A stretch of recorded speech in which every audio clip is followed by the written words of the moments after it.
Kuncinya Elva tuh kalau di sekolah tuh harus balance, harus sama antara kegiatan akademik maupun non-akademiknya.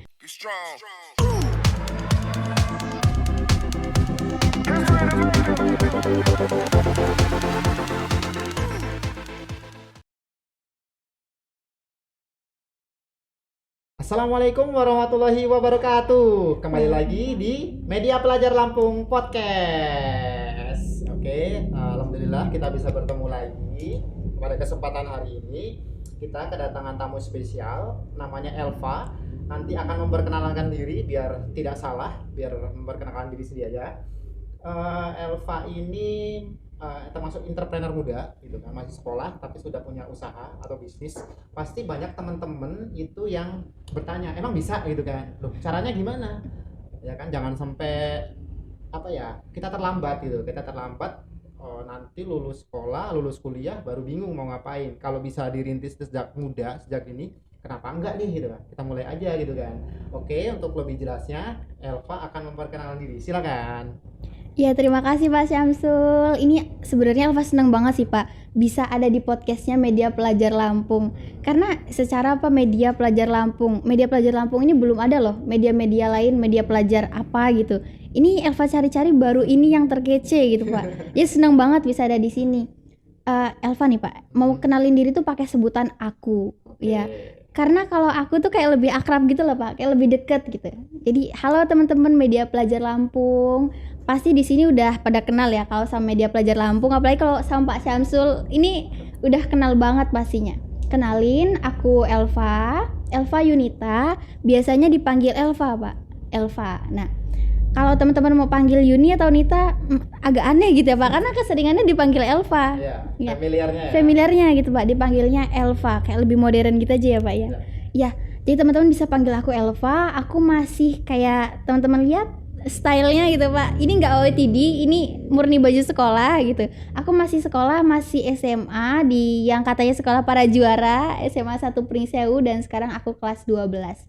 Dan benar kata Pak Syamsul tadi, sekarang kesibukan aku selain sebagai pelajar juga sebagai pengusaha muda. Asik ya Pak, dibilangnya pengusaha muda gitu ya Pak, karena masih muda gitu. Oke, untuk pertanyaan pertama nih, pertanyaan pembuka untuk Elva. Sekarang kesibukan di sekolah nih, di sekolah. Oh, di sekolah. Karena masih sekolah. Kesibukan di sekolah apa? Kesibukan di sekolah ya Pak. Kalau kesibukan semua orang pasti punya kesibukan ya Pak. Kuncinya Elva tuh kalau di sekolah tuh harus balance, harus sama antara kegiatan akademik maupun non-akademiknya. Sebelum Elva cerita yang sekarang, Elva mau flashback dulu nih Pak. Asik ya flashback ya, tapi nggak flashback mantan, ini flashback kegiatan. Di kelas 1 itu Elva banyak banget kegiatannya Pak.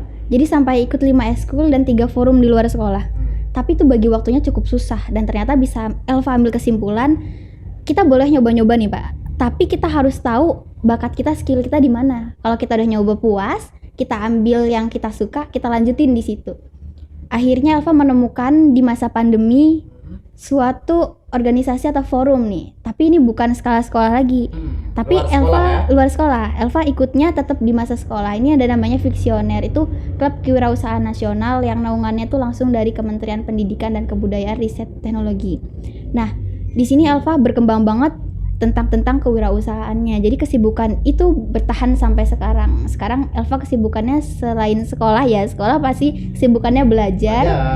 Elva ada di Forum Kewirausahaan Nasional. Mantap banget ya. Levelnya udah nasional gitu kan. Tapi semua orang punya kesempatan yang sama gitu. Tapi mungkin bidangnya beda-beda ya. Bener Pak. Jangan memaksakan diri, kalau memang bukan bidangnya ya sudah. Kalian cari bidang yang memang kalian sukai, terus kalian fokus di situ. Insya Allah bermanfaat gitu kan. Iya. Oke nih, ngomong-ngomong masalah kegiatan sekolah udah nih. Bagaimana sistem pembelajarannya? Kan sekarang lagi daring nih, ya kan? Iya. Itu bagaimana sistem pembelajaran yang kamu alami selama pembelajaran daring ini? Kalau sistem pembelajaran semua tuh ada plus minusnya Pak. Karena bisnis Elva ini nggak akan ada kalau nggak ada pandemi Pak. Jadi ini berkah pandemi. Jadi asik banget nih, banyak orang yang ngeluh ketika pandemi. Elva jujur ngeluh juga sih Pak, pasti ngeluh juga. Aduh pusing gimana gini gitu. Tapi banyak waktu luangnya juga. Ketika waktu luang Elva buat untuk bisnis ini. Bisnis sambil belajar. Pembagian waktu Elva gimana? Elva tipikal orang yang seneng nunda dan deadliners. Itu sebenarnya nggak bagus, Pak. Dan Elva menyadari itu. Ketika Elva menyadari, akhirnya ketika pandemi awal-awalnya tuh jatuh banget, nilai Elva juga turun banget. Ketika Elva sadar kebiasaan itu buruk, akhirnya sekarang Elva berubah ke seseorang yang nggak suka menunda-nunda. Ketika ada tugas, ada pelajaran, itu Elva selesaikan secepat mungkin. Udah tugas-tugas sekolah di masa pandemi ini selesai, lanjut bisnis, setelahnya waktu untuk keluarga dan teman-teman. Oke, pasti teman-teman di rumah ini juga pada penasaran nih sebenarnya bisnis apa sih, bisa diceritakan nggak? Bisnis apa sebenarnya? Bisnis apa? Mungkin teman-teman udah yang tahu, nama Instagramnya tuh Janik Lampung, Pak. Janik Lampung itu visi atau misinya nih, Pak. Kita tuh pingin banget anak muda nih, Pak. Kalau dibilang suka budaya nggak, pasti bilangnya ih apaan sih gitu, Pak. Ih jadul gitu. Ih apa, ih kuno, nggak mau kayak gitu. Aku sukanya yang tren ke barat-baratan, ke Korea-Koreaan, ke Jepang-Jepangan gitu, Pak. Jadi di Janik Lampung ini kita itu modern tapi mengadopsi yang berbau-bau budaya dan lokal, Pak. Jadi isinya tuh produk-produk modern yang khas budaya daerah. Mengkombinasikan antara budaya dengan Tren kekinian. Iya, benar banget, Pak. Itu jadi peluang banget ya ketika kita harus sisi harus menghargai budaya sendiri tapi dengan packaging atau tampilan yang kekinian. Iya, karena kita juga kan pengen kekinian ya, Pak ya. Masa ketinggalan zaman tuh nggak banget gitu. Oke, jadi punya usaha, punya bisnis itu karena murni pengen, atau sebenarnya ada suatu ketika itu misalnya kayak ada event lomba atau apa, kok bisa tiba-tiba buka usaha? Itu gimana tuh dulu-dulunya? Perjalanannya Janik Lampung ini panjang loh, Pak. Elva udah mulai jualan dari SD. Dia mulai jualan makanan, jualan buah, dibawa ke sekolah. Emang udah ada jiwa wirausahanya dari kecil gitu, Pak. SMP Elva udah jualan yang namanya skincare, Pak. Itu jadi reseller dan dropship. Di situ uangnya bisa kita tabungin untuk modal. Kalau teman-teman yang bilang mau punya usaha tapi nggak ada modal, bisa lewat reseller dan dropship itu. Bisa juga lewat Bapak ya. Ini kadang boleh kalau banget. Misalnya kita nggak punya skill gitu kan, kalian bisa manfaatkan relasi yang sudah ada. Jadi kita bisa sebenarnya mulai aja dulu gitu. Jangan sampai nanti belum ada modal, nanti nggak bisa ini, nggak bisa itu. Mulai aja dari apa yang kamu bisa. Ini lanjut nih, gimana nih? Iya bener Pak, mulai aja dulu. Karena kalau nggak dimulai kita nggak akan bisa, nggak akan tahu. Elva di reseller dan dropship. Setelah itu Elva ngerasa jenuh, Pak. Aduh jenuh, aku jualin barang orang terus. Tapi memang harus awalnya jualin barang orang, karena kita harus punya ilmunya dulu sebelum memulai bisnis. Setelah itu oke, Elva lanjut lagi. Setelah Elva dapat ilmu dari reseller dan dropship, Elva kepikiran jualan apa ya. Elva udah coba berbagai bidang jualan, Pak. Dimulai dari makanan, terus buka jasa editing, nyampe joki tugas juga itu udah, Pak. Tapi itu nggak berjalan terlalu lancar. Akhirnya Elva kepikiran apa yang ada di sekitar kita yang ini berguna untuk orang lain juga. Akhirnya Elva kepikiran untuk melestarikan budaya, untuk di sekitar itu ada ibu-ibu yang perlu dibantu karena nggak punya pekerjaan. Ada di masa pandemi itu banyak penjahit yang menurun masukannya, banyak di sekitar Elva. Di situ Elva pikir gimana caranya mengkombinasikan ini menjadi sebuah bisnis, membantu sesama dan ada profit untuk kita juga. Ketika semangat Elva lagi menggebu kayak gitu, Pak, ada banget event kompetisi. Jadi setelah kita punya semangat, didorong lagi. Kalau kamu menang, kamu dapat hadiah gitu kan. Jadi makin semangat. Setelah ada niat, ide, ada kompetisi, Elva ikutin dan ternyata dari situlah bisnis Elva ini jadi membludak gitu. Jadi teman-teman, ketika kita punya niat untuk membuat sesuatu, kadang kan bisa dihasilkan atau penyebabnya itu karena reward, karena hadiah, iming-iming lah boleh bang. Tapi ada juga karena punishment atau kayak semacam kita direndahkan gitu. Kadang kan kita juga bisa muncul ide-ide bagus malahan. Jadi tergantung kita menyikapinya seperti apa ya teman-teman. Ini ngomong masalah prestasi nih. Gitu iya ya, Pak. Kira-kira Elva ini prestasinya apa saja?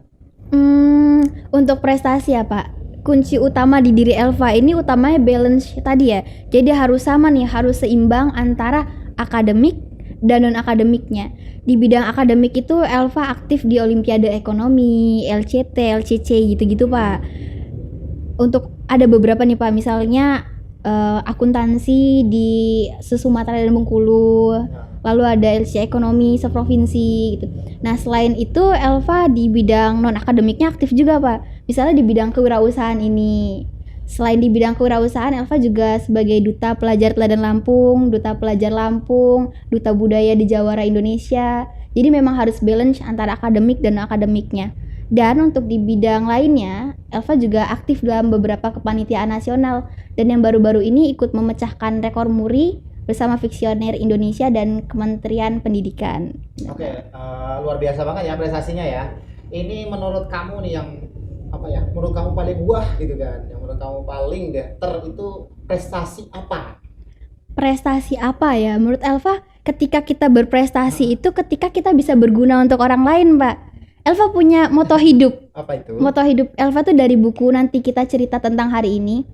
Quotes-nya tuh gini, jika kamu ingin menjadi nomor 1, kamu tuh jangan ingin melihat yang lain dari atas ketika udah di nomor 1, tapi kamu ingin mengajak yang lain ke atas. Nah, jadi kuncinya itu, poinnya itu yang kita garis bawah itu kebergunaannya. Jadi menurut Elva, prestasi Elva yang sampai saat ini tuh wah banget ketika Elva bisa buat bisnis Janik Lampung ini. Elva bisa berguna untuk sekitar, berguna untuk diri sendiri, dan harapannya bisa berguna untuk siapapun nantinya. Oke, jadi yang disampaikan sama Elva tadi ada kebermanfaatan ya. Benar banget, Mungkin Pak. kita bisa pinter, mungkin Ya. kita bisa hebat, bisa apa ya, sesuai dengan keinginan kita. Tapi ingat, segala sesuatu itu harus berimbas gitu loh. Apa loh yang bisa kalian berikan ke masyarakat, ke sosialnya itu apa gitu kan. Begitu juga dengan Elva. Sekarang udah berprestasi nih, tapi mungkin Elvanya juga pengen teman-teman lain setidaknya terinspirasi lah, atau Benar banget, Pak. nanti kita ceritakan tipsnya gimana gitu kan. Jadi bukan untuk diri sendiri tapi untuk sesamanya juga ada. Jadi balance ya antara tujuan pribadi, tujuan untuk ke sosialnya juga ada. Ini ngomong-ngomong, kenapa sih Oke, Mbak. memilih eventnya fiksi? Fiksi. Kenapa gitu Iya. ya? Ada lagi nih quotes-nya. Menurut Elva tuh aku bisa karena aku mau. Iya, karena teman-teman di sini kayak jangan melihat Elva, apalagi menjadikan Elva sekarang wah berprestasi nih, aku bisa kayak Elva. Nggak bisa, belum tentu, Pak. Karena kenapa Elva bilang gitu? Karena kita tuh beda. Aku bisa kalau aku mau, kamu juga bisa kalau kamu mau, tapi dengan caranya masing-masing, di bidangnya masing-masing, dan di porsinya masing-masing juga. Jadi Elva bilang fiksi, kenapa? Karena Elva suka kewirausahaan, Elva suka berjualan. Kalau Elva ikut Olimpiade Fisika, aduh, bisa-bisa besok masuk RSJ langsung, Mbak. Itu nggak bisa Elva. Jadi memang yang sesuai sama minat Elva, makanya Elva pilih fiksi, Festival Inovasi dan Kewirausahaan Iya. Siswa Indonesia. Mantap. Jadi jangan menyuruh buaya untuk memanjat. Iya, Jangan menyuruh ikan untuk terbang gitu iya kan. benar, Pak. Semua udah ada posisi dan proporsinya masing-masing. Kurang lebih seperti itulah yang bisa disampaikan sama Elva. Apa benang merahnya lah. Jadi kalian harus punya apa ya namanya ya, hobi atau kesukaan, dan kalian fokus aja di situ. Jadi nggak perlu kalian harus ikut-ikutan dengan Iya. orang lain yang punya dunianya juga gitu, karena kalian juga istimewa, pasti kalian diberikan sesuatu yang memang kalian punya potensi besar di situ. Ini ngomong-ngomong masalah tips kan, mungkin banyak teman-teman yang nanya, kok bisa juara sih, kan lagi pandemi nih gitu kan, suasananya lagi kurang kondusif, pembelajarannya belum stabil, itu gimana di era pandemi ini kok bisa berprestasi? Iya. Seperti yang Elva bilang tadi nih, Pak, Elva itu pandemi ini gabut banget. Gabut itu anak muda tuh gak ada kerjaan gitu ya. Makanya Elva punya inovasi ini gitu. Nah, menurut Elva tipsnya apa nih biar kita menang nih dalam event atau dalam lomba atau lainnya? Elva mau bilang yang tadi, Elva garis bawahin lagi, kita tuh ketika melakukan sesuatu kita harus punya purpose, kita harus punya tujuan. Tujuan kita tuh ngapain sih gitu kan? Tujuan kita tuh apa gitu? Kayak hidup ini tuh banyak pertanyaannya, Pak. Kita hidup itu untuk apa? Kita sekarang bahas yang bagian lomba. Kita ikut lomba itu untuk apa? Kalau cuma untuk menang doang itu mudah gitu. Tapi saingan kita banyak. Tapi kalau Elva lomba di bidang kewirausahaan, Elva buat usaha tujuannya untuk apa? Oh, Elva bakal berlanjut. Oh, untuk kebergunaan di sekitar. Di situ ide kita atau hal yang kita ciptakan itu udah bermanfaat untuk orang lain. Maka dari itu doanya itu bukan cuma doa kita buat menang, tapi orang lain juga berdoa, oh semoga menang biar bisnisnya berjalan terus. Jadi utama itu menurut Elva kebermanfaatannya, Pak, tujuannya. Yang kedua, menurut Elva, setiap kita ikut kegiatan, kita pahami kegiatannya dulu, kita tahu apa tujuan kegiatannya, dan kita buat alurnya di situ. Oke ya teman-teman ya, keren banget ya.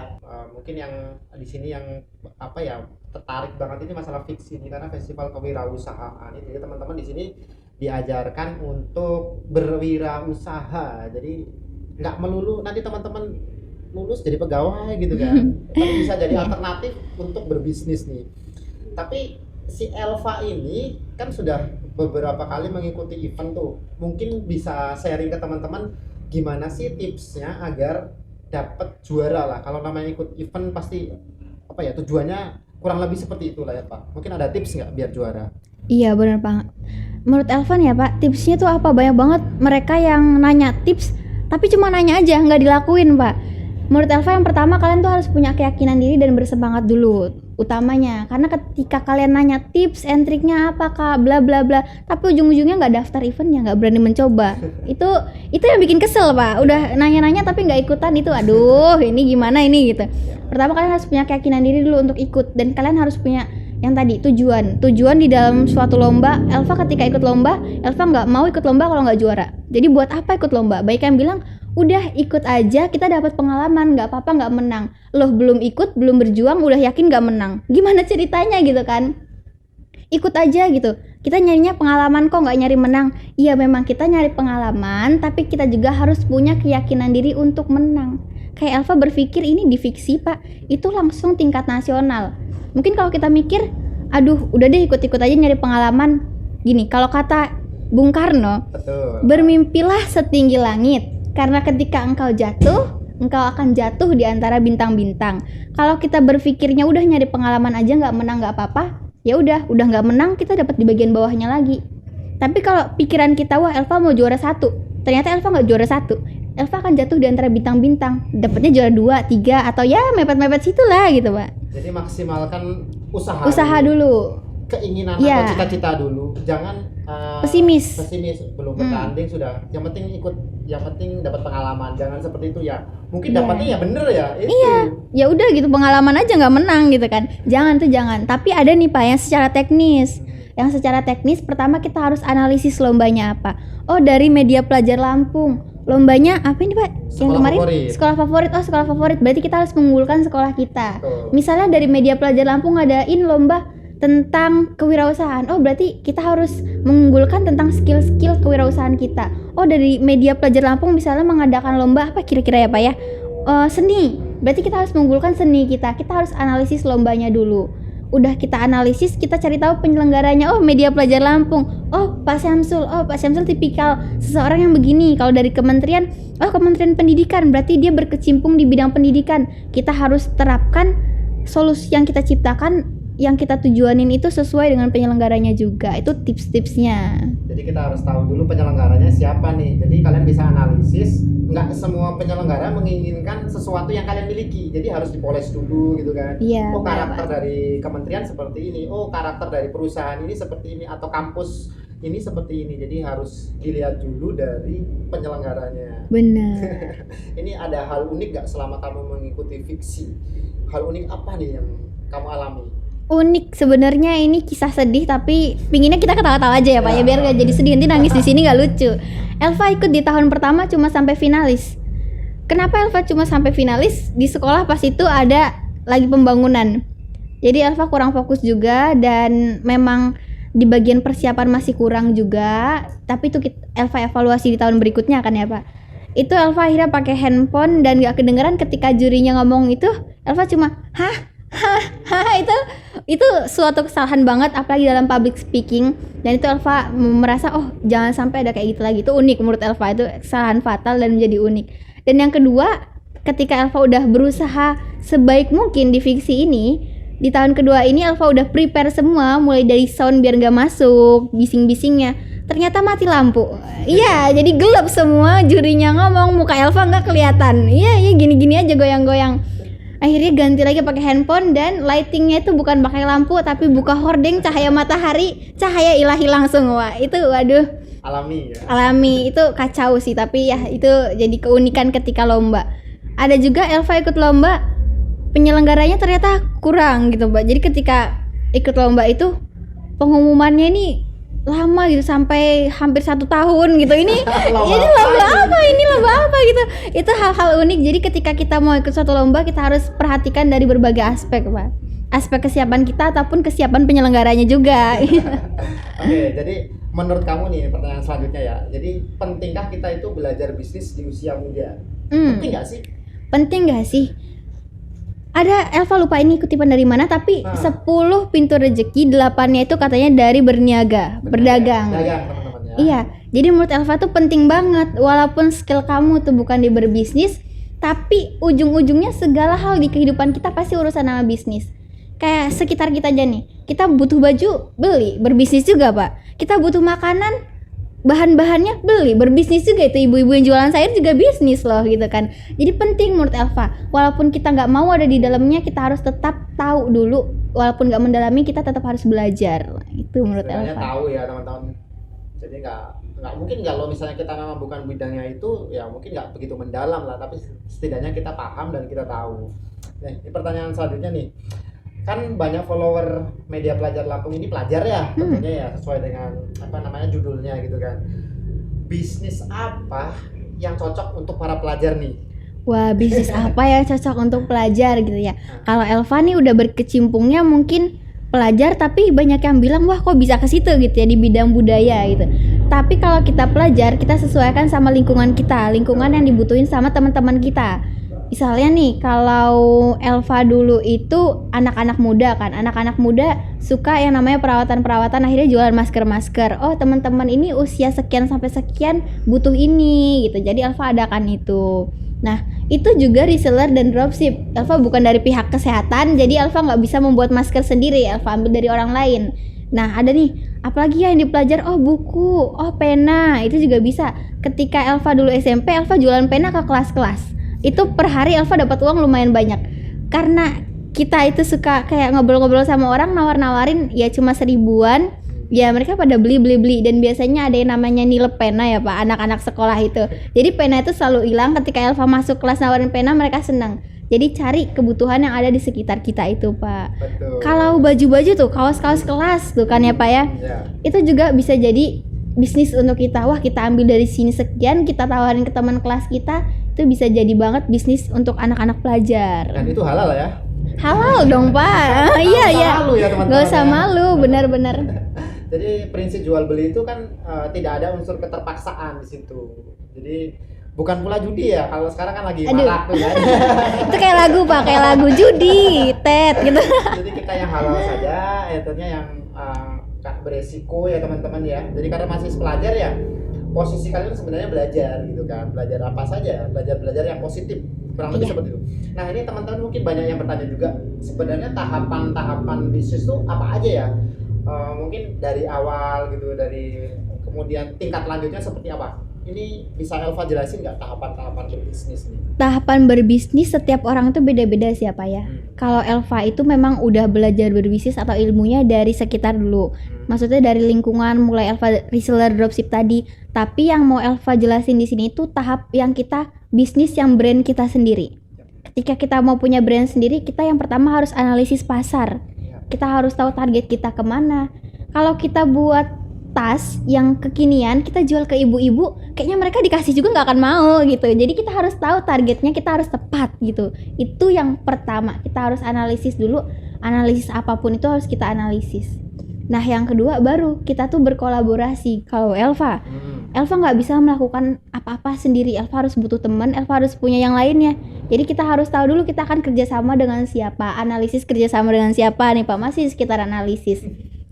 Di samping itu kita juga harus tetap belajar ilmu-ilmu. Kita harus siap ilmu marketing atau lainnya. Itu kita harus sambil mulai, sambil belajar itu bisa gitu. Terus udahnya kita ciptain produknya. Kita udah dapat idenya, kita udah dapat pasarnya, kita ciptain produknya, udah produknya ada, kita coba sampel dulu, kita pasarkan dulu dikit. Cek ombak. Oh ternyata jual 1, jual 2, yang beli 4. Oh berarti ini laku nih. Potensial.